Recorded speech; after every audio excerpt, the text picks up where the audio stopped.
provide a warm welcome for Sue Hawks. Thank you.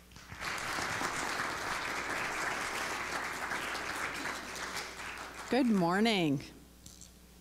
Oh, come on. You guys do better than that, don't you? In a spiritual community. I'm trying to get all my devices set up here. You know, the bad news about being a female speaker is there's nowhere ever to clip these things. So I'm going to be trapped a little bit if I meander. I'm usually a wanderer. I won't be as much today. So thank you for having me here. I, too, have heard a ton about you. We share a mutual friend in Lori Wondra, if you guys have been to any of her events and happenings here, and she's a dear friend of mine, and in fact mentioned in the book. We write about each other. We've been mutual clients both ways. So met lots of years ago, and you can hear a little bit about that if you take a look at the book. So thank you for having me here. Happy Sunday. It's Palm Sunday, and having been a recovering Catholic for a long time, that's about as much as I know about it. So I'm going to do my talk now, which is to let you know, 80% of successful people feel like a fraud. I am one of them. And what I want you to know is that in my 30s, I had all the trappings of success from the outside. I had a nice, beautiful family, big house in the suburbs. I had 2 thriving businesses. I was on my way. Looked pretty good. By the time I was in my early 40s, however, my world collapsed. What happened was I ended up with 2 businesses struggling. The economy crashed. My house was in foreclosure, and I was going through a divorce. Within a couple of years of that, my mom, then my brother, and then my dad all passed away. It was not the easiest period in my life, but what I learned during that portion of life was that I had to stop chasing perfection because my perfect life was a lie. What I know is you have to learn to start shattering illusions in order to live an authentic life with an unwavering, unshakable sense of self. And for most of us, we don't slow down enough, part of why we're here, to evaluate how life aligns with what we really want versus what we've been told we should or might think we want.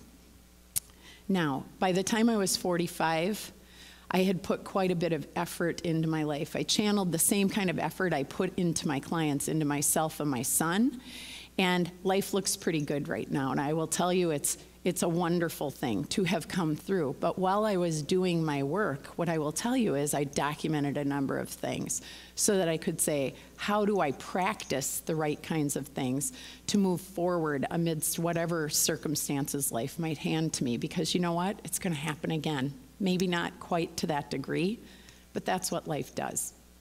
So I've been fortunate that even through all of this stuff, businesses, leaders, groups, communities would have me in. And even though I didn't feel terribly worthy of being able to present in those moments, because here I am talking about designing and living successful, fulfilling lives, mine looked pretty bad.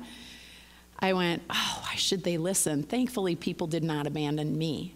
So the good news is, being able to be here, I really appreciate the opportunity in a sincerely different way because of what I've been through. I am living proof that regardless of your circumstances, there is always hope. And what I know in talking with others is they are as well. I just have to spend enough time with them. So you can truly be at peace and in touch with yourself, where nothing anyone says or does bothers you, and no negativity or drama can touch you. It means you're at the pinnacle of whatever you do, being the ultimate leader you can be. You're at the top of your game, the desired space to be. You're fulfilled and also making a great big dent in this world. How many of you are interested in creating that kind of presence more consistently in yourself? Me too. That's the purpose of the book. That's the purpose of my work in the world. And that's what we're here for today, is to talk about this. And interestingly, I did not see the quote, which is exactly the one you have up for the miracle mindset. I pulled it up and I went, this is exactly what this is about, saying miracles start to happen when you give as much energy to your dreams as you do your fears. I will tell you, when life's falling apart, nothing could be more true. And that mindset of miracles are always happening, or miracles are those occasional things that happen when I forget about all the travesty in life, that's a choice. So I choose the former. So to work on our miracle mindset today, we're going to focus on 3 topics from the book. They're little snippets of what's in there. One is unmasking your superhero. The second one is unlearning in order to learn. And the third one is intuition is your superpower. So beginning with superheroes. So what comes to mind? I have to make sure I'm going in the cadence of the slides. I'm doing all right. When you think of superheroes, and when I think of them, I think of invincibility. You know, whichever movie is out right now, you think about it and you say, oh my goodness, you know, they're superhuman. Nothing hurts them, nothing harms them. Well, for mere mortals like me, the opposite of that is vulnerability. So when I think about that, Brene Brown said it best for me, which is vulnerability is the first thing I look for in you and the last thing I'm willing to show you. In you, it's courage and daring. In me, it's weakness. And that's exactly how I felt as my life was turning that way. So many of us can relate to this, like when Superman is with kryptonite, right? It's like all that power goes away. That's exactly how it feels when you're not in that optimal place. And in 1978, 2 psychologists actually discovered this thing called imposter syndrome. How many of you have heard of it? Awesome. If you've not, it's okay. Those of us who experience it, you'll probably relate some.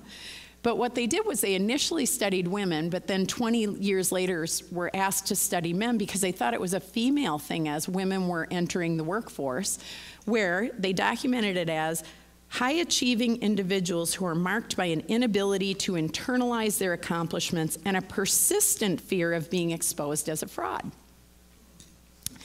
What they found was 80% of people visit this.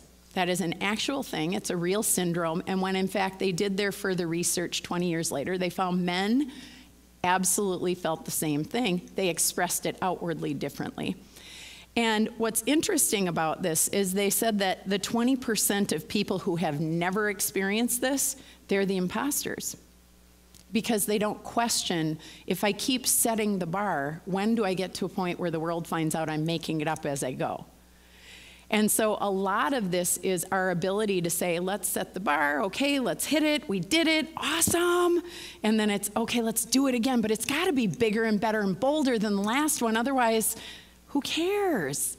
But really, when we think about this, you know, this is how we set ourselves up to fail, but it's also how we get striving, how we really start to channel, how do I become the human I want to be on this planet? So, more success equals more doubt. That's one of the benefits of this. It keeps us humble. It keeps us confident. It keeps us striving. When we take it to an extreme, it's perfection. That's a problem. That's where we cause anxiety, depression, those kinds of things when we really try and nail it to some perfectionistic quality, rather than how do I make myself bigger? What can I learn? How do I keep myself open? One is channeled around what others think, the other is how do I get better? And not, again, in a self-serving way. So when I think about this, it's like masks at Halloween. And 3 that I would talk to you that I discovered about myself, especially through the hardest times in life, were number 1, my superhero. This is that kind of invincible part, but it didn't serve me well. What would happen is, in my most vulnerable, most fearful moments, I would rely on those competencies, those things I was good at, and exaggerate them, because that made me feel better. It was when I tried to seize more control because I was the most afraid. And so what it looked like on the outside was, even when I was writing this book, I had people who knew me really, really well edit it. And I said, here you go, here's the rough copy. Oh, I hope it's not as bad as I think for the feedback, and much of it was. But almost unilaterally, and these are people who, if you asked me, I would tell you they know me well, said, I never knew you went through all of this. Why didn't you ask for help? Why didn't you talk to me about this? And I sat there going, because that mask was firmly on. I didn't want anyone to know how bad it was. I didn't want them to think I was failing. For God's sakes, I coach people on this stuff. My life can't fall apart. And even though so much was out of control, that was the mask I leaned on. So when in an extreme, didn't help me a whole lot. The second mask was my imposter mask. That's the one that when I wasn't talking to anyone else, it's the most doubtful, fearful part of me. I was afraid, and if anyone made a comment, even in the realm of how I was feeling, I was afraid that was who I really was, that this was it. I was never going to get my mojo back. I was never going to be able to do anything powerful again. I was not going to be the same me I liked to believe I was. That's the imposter mask. That's the exact opposite. What happened through the process was I found a third part, which was my unmasked self. And that's where I like me. I'm okay with the skin I've got. I'm all right. And I feel really centered and grounded that I can handle what comes to me, but I need help. And I need to learn how to get better at asking for that. And by the way, I need a community. And there are all these things that let me just be me. And I could be seen with vulnerabilities and failings, and people weren't running away. And I wasn't now reinterpreted as a lesser human. So perhaps removing the mask was what made me a superhero, or feel like a superhero after all. So once unmasked, how do you open yourself to learn, grow, and maximize success? Well, I want you to consider this. And this is staggering for me. I don't know if it will be for you. For my daughter, Allie, over here, I think it's just a fact. But for me, this is staggering stuff, because we're going to move over to a simple measure of time that it takes for a new product or technology to reach a significant milestone in user acceptance. So the Wall Street Journal published this, and it's a 50 million user landmark, right? So we need 50 million users for these things to be real or realized. So the landline telephone took 75 years to hit 50 million users. It took airplanes 68 years. It took automobiles 62 years. It took light bulbs 46 years. Television took 22 years. Now, enter technology in the year 2000. It took YouTube 4 years. Took Facebook 3 years. It took Twitter 2 years. With the advent of the iPhone and app stores, Angry Birds, the app Angry Birds, 35 days. And then you add in all the Android phones, because initially it was just iPhones, and it took Pokemon Go 19 days. And they were at 75 million users a few days left. Now, when you talk about miracles, when I think about being a kid, these were all things that you kind of went, how did that happen?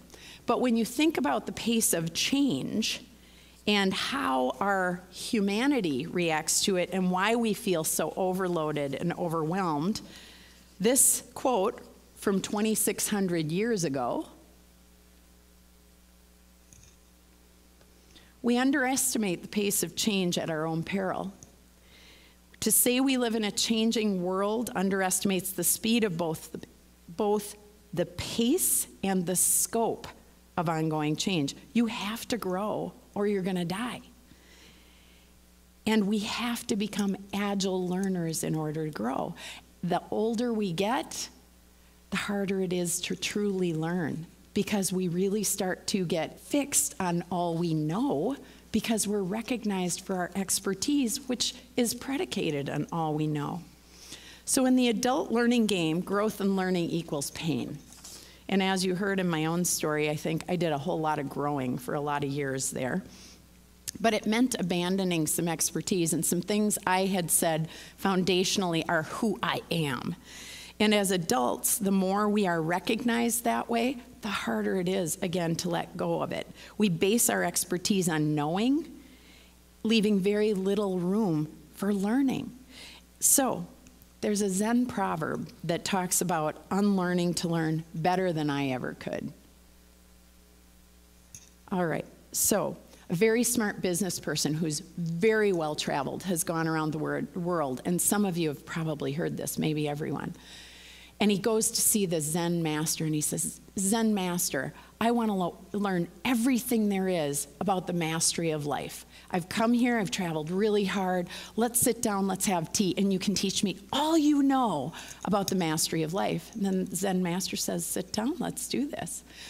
The business person sits and expounds about all their world travels and all this greatness and all the things that they've got and what they do know.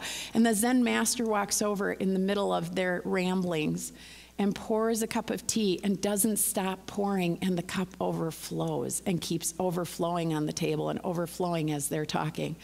The businessman says, stop, wait, it's going all over the table, stop, don't you see what's happening? And he says, I do. And in fact, you're just like this cup. You're full.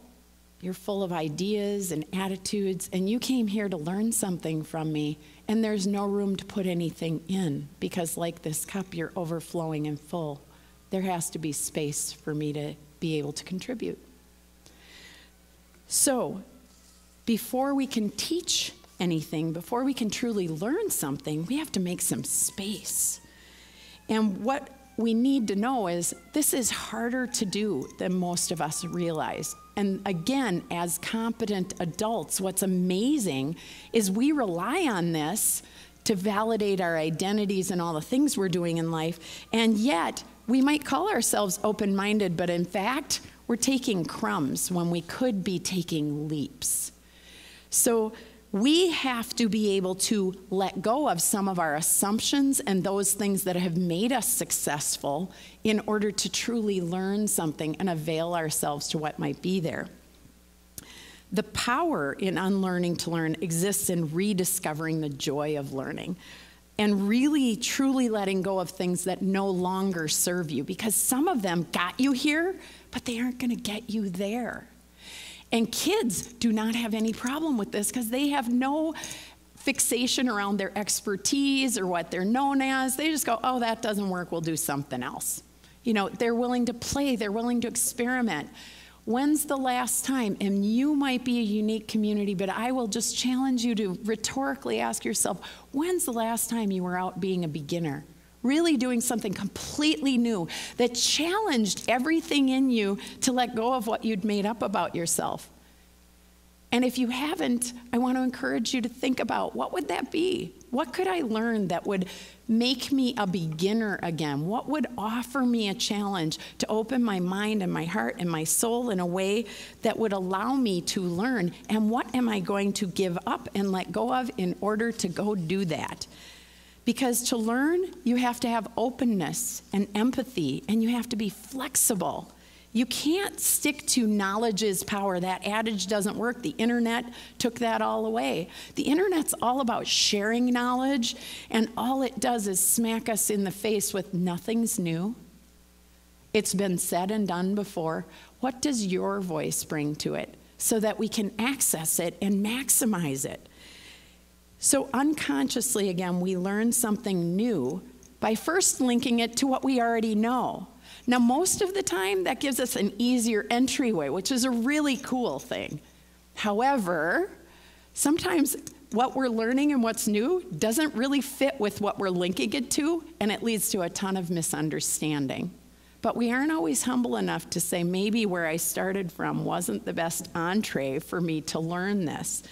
So again, some of the barriers that most of us have around learning. When you believe what you don't, or when you don't know something, but you act as if you do. When you believe you should already know something. I'm 53 years old, I should know that. When you have to be crystal clear about everything all the time, when there can be no fuzziness, that's a barrier to learning. Distrust is a barrier to learning. Confusing knowing with having opinions or information. Addictions to answers are barriers to learning. Addictions to novelty, bring on the new stuff. I've done that before, I already know all that. Not granting permission to be taught. having that beginner's mind, a true beginner's mind. Making everything overly significant. You wouldn't believe what happened to me. My 18-year-old is right in the middle of that. Oh my God! And we just laugh going, yep, you'll get your homework done, it'll be fine. Making everything trivial or insignificant, also a barrier to learning. Living in permanent assessments or judgment. She or he is just that way. I'm just that way. How many times do you tell yourself, I'm a stubborn person? I'm a powerful person. That's a permanent assessment. You aren't anything all the time. Living in the belief of, I can't learn given who I am. That's a barrier to learning. And last but not least, and I think probably the worst one, the toughest one that most of us visit more often is I have inability to admit what I don't know. But when you start a sentence with, I know, once you start a sentence with, I know, nothing can enter. Those are the deadliest two words to learning that there could possibly be. Because you're saying, that's all there is. I don't want any more. I don't want to be influenced. I'm full. The cup is full. So one of my favorite lines that I have ever said that I believe with all my heart is that success is a learning disability. Because what we've done is, like myself, you can accomplish a number of things. I'm sure you all have. But once we do that, we start to rely on what always worked rather than trying the new stuff again. We start to default to certain behaviors. Being able to ask what and why and how allows you to empty your cup so that you can say, yeah, maybe I would do it that way again, or maybe that's not the best way anymore. We see that as these new generations are entering the workforce, and the older generations are refuting some of it. Not any of us, of course, but some.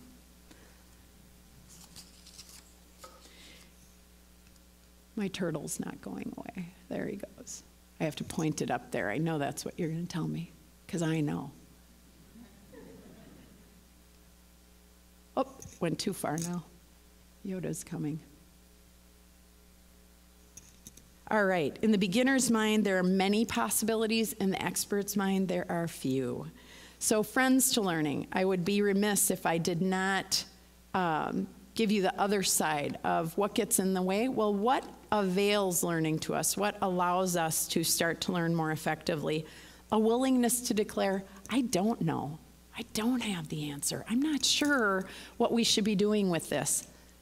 Listening, truly listening, not forming your answer to what the other person's saying or getting ready for your turn to talk, but truly hearing someone and saying, let me suspend my thoughts, my ideas out here and not be attached to them so that I could be influenced.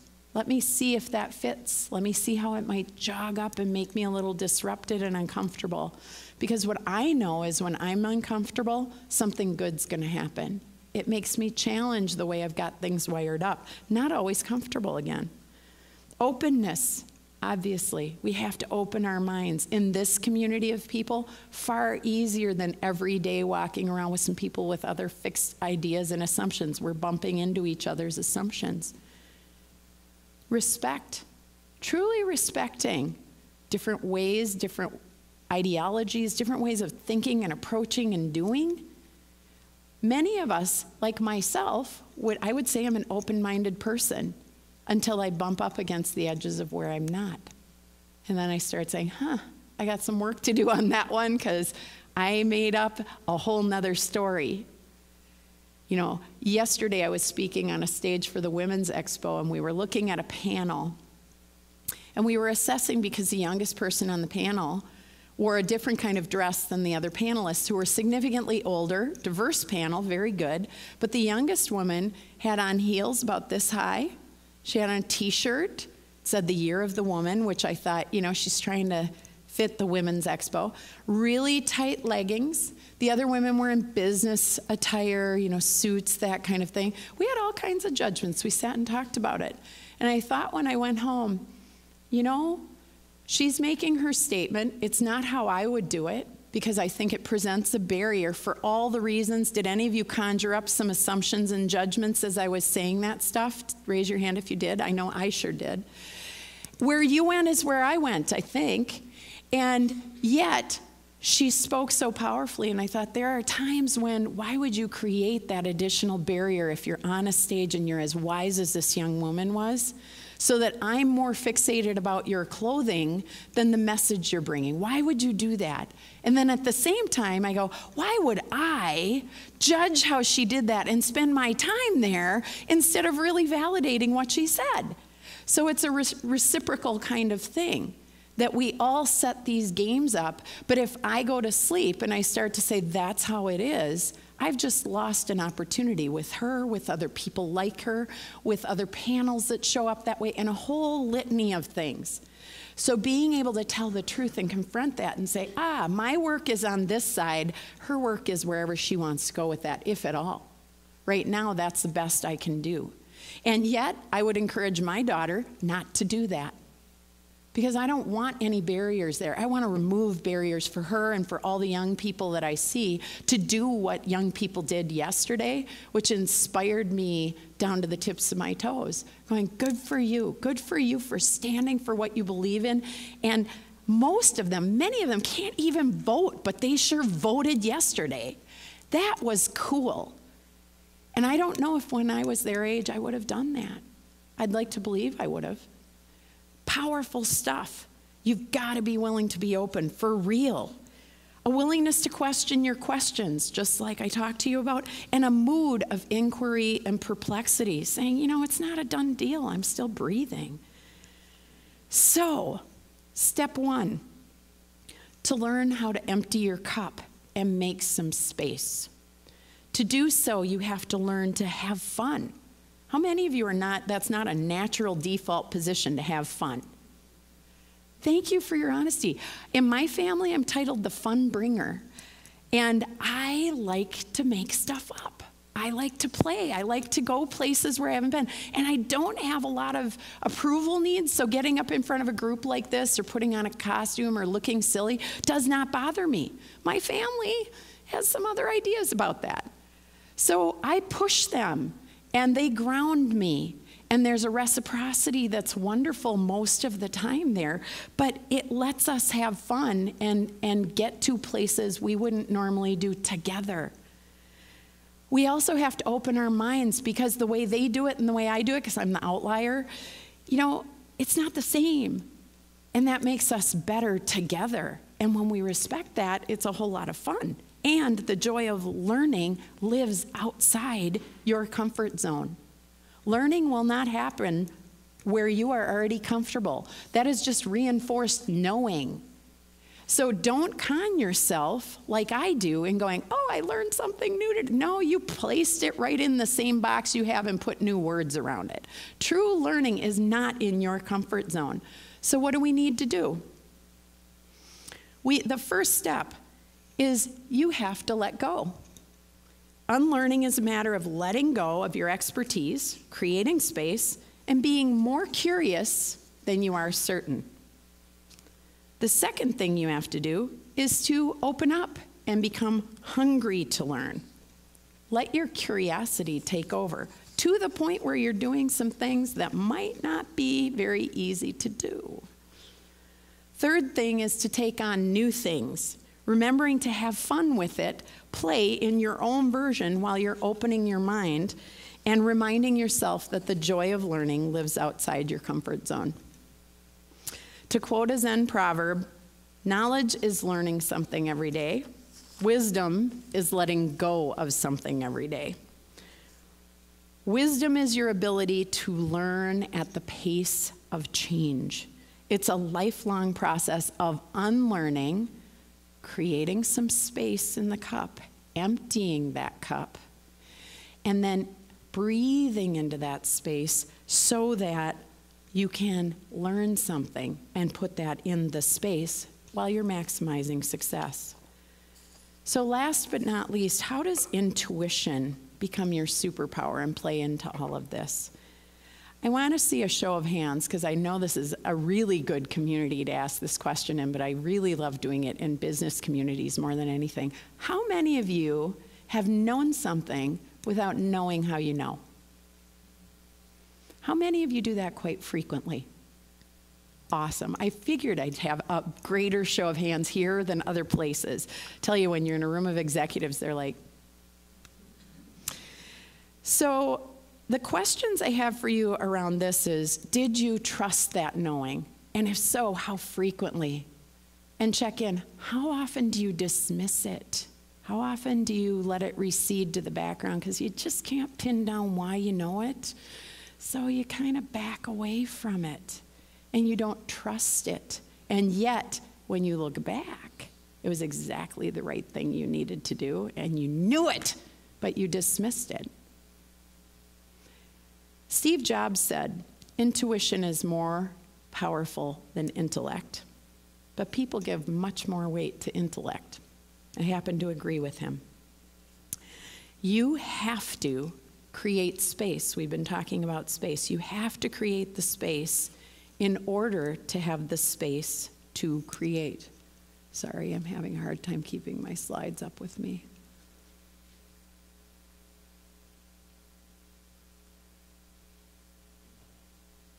There we go.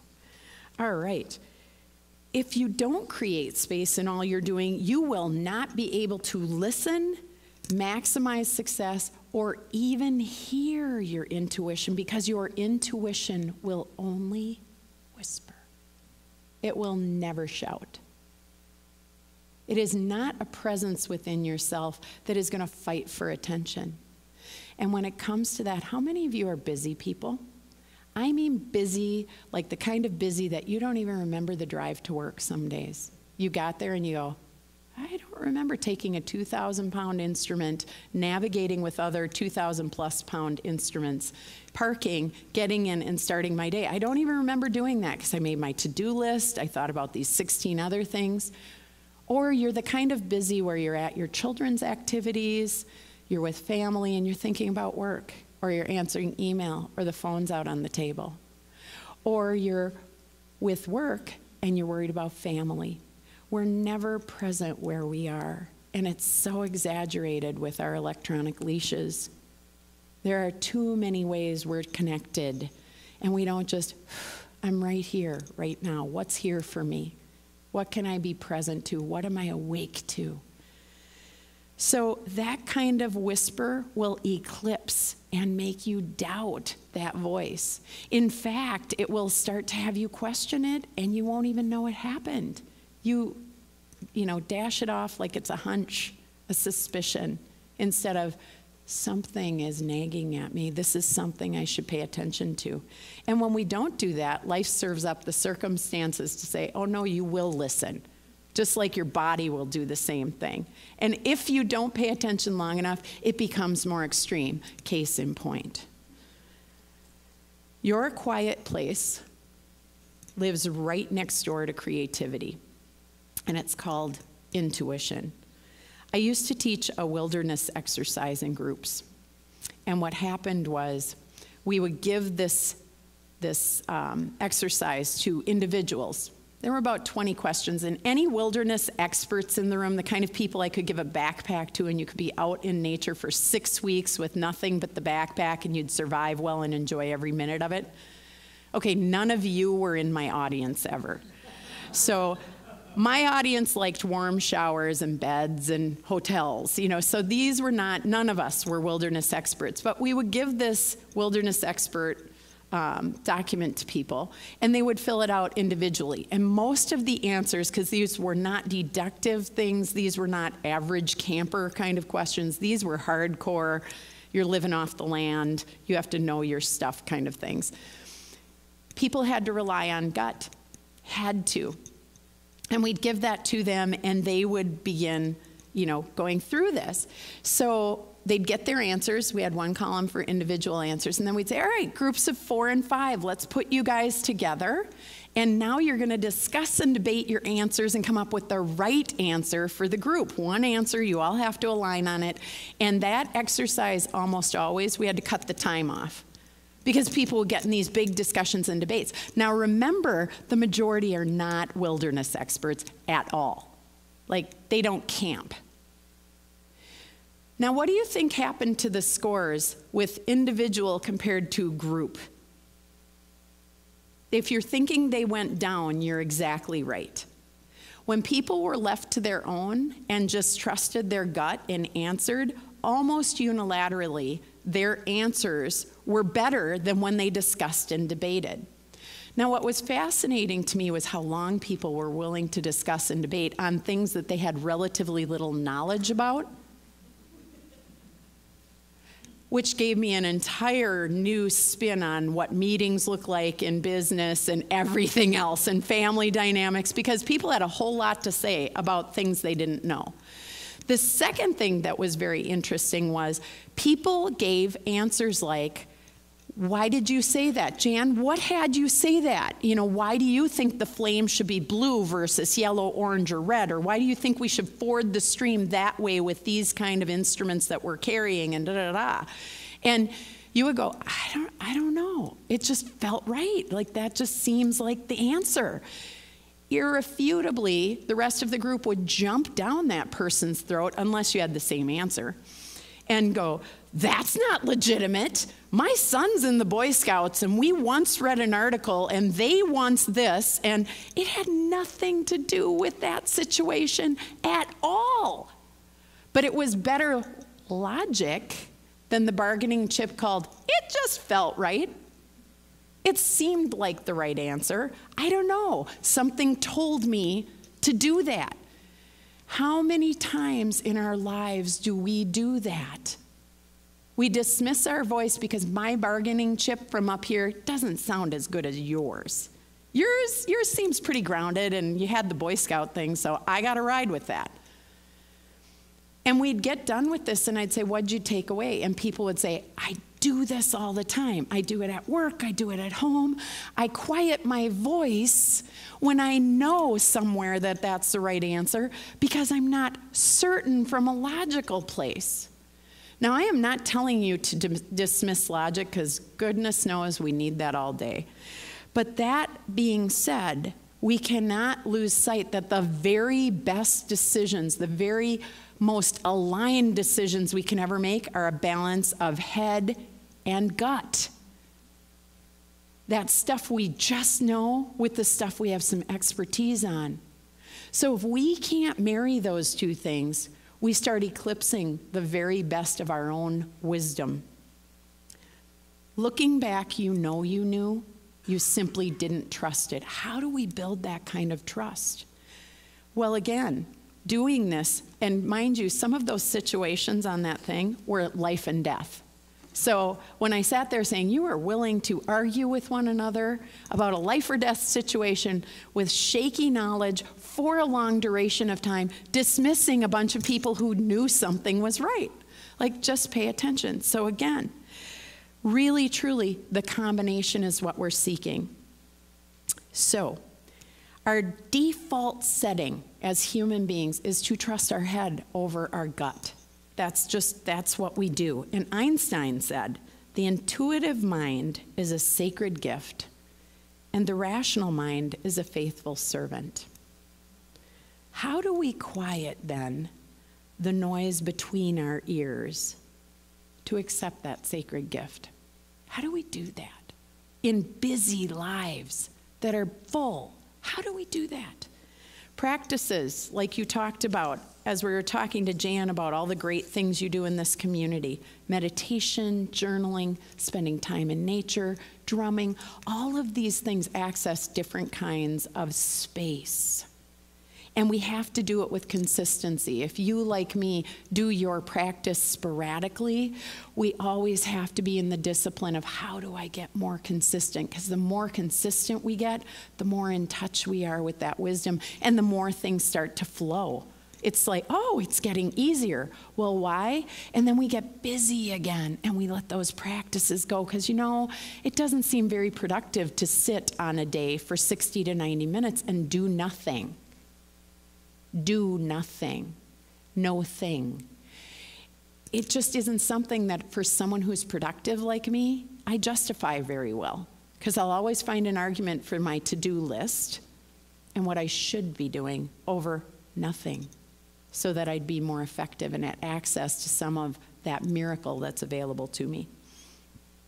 So, What do we have to do besides these things consistently? One of the things that I advocate is a clarity break.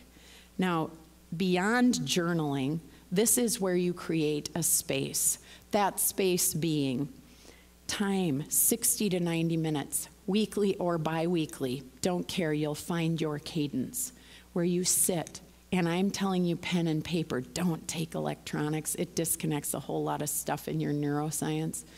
With pen and paper, write down what your dreams, your thoughts, your aspirations, whatever is in there, and get it on paper. Why?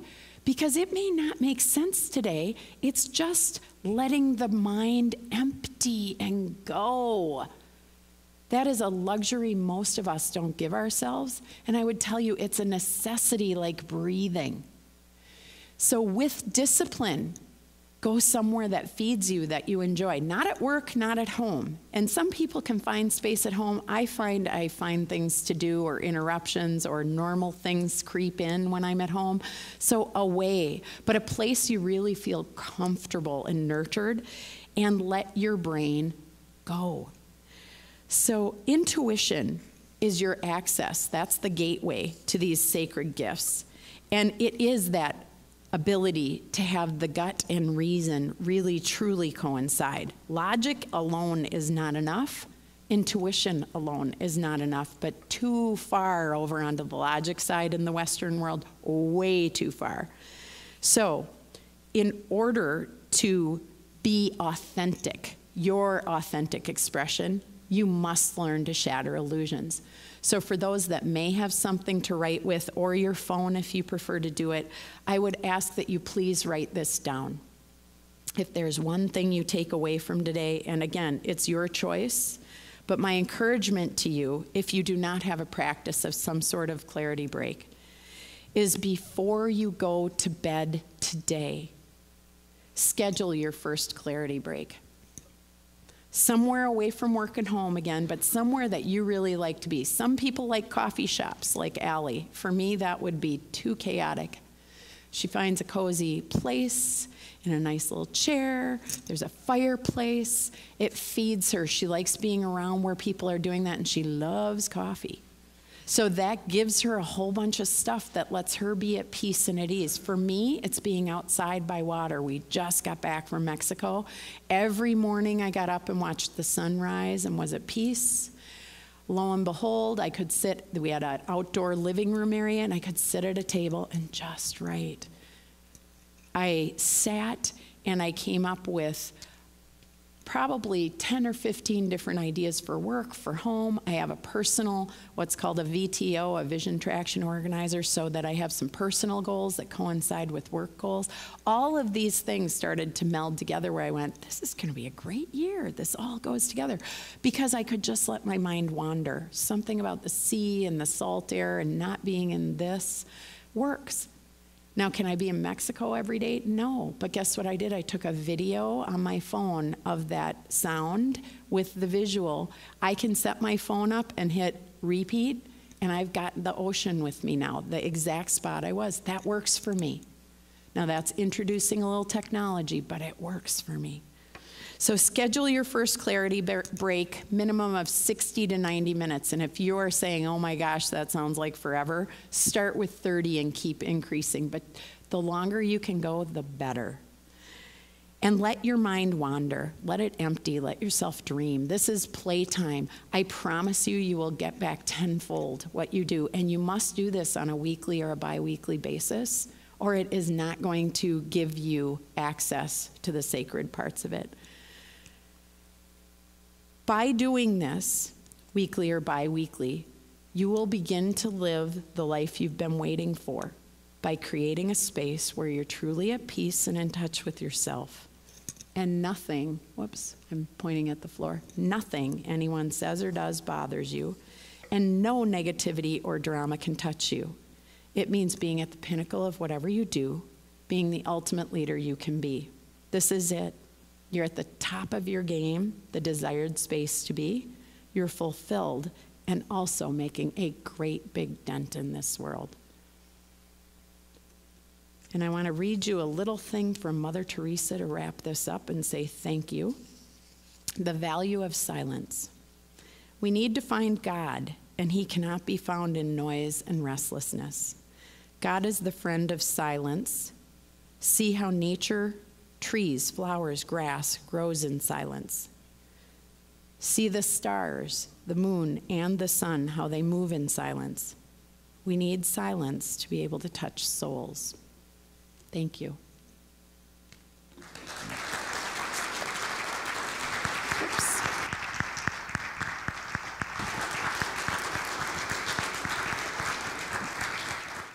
All right. So this is living slowly. God, help us to live slowly, to move simply, to look softly, to allow emptiness, to let the heart create for us. Lord, make me a channel of thy peace, that where there is hatred, I may bring love, that where there is wrong, I may bring the spirit of forgiveness, that where there is discord, I may bring harmony, that where there is error, I may bring truth, that where there is doubt, I may bring faith, that where there is despair, I may bring hope, that where there are shadows, I may bring light, that where there is sadness, I may bring joy. Lord, grant that I may seek rather to comfort than to be comforted, to understand than to be understood, to love than to be loved. For it is by self-forgetting that one finds. It is by forgiving that one is forgiven. It is by dying that one awakens to eternal life. Amen.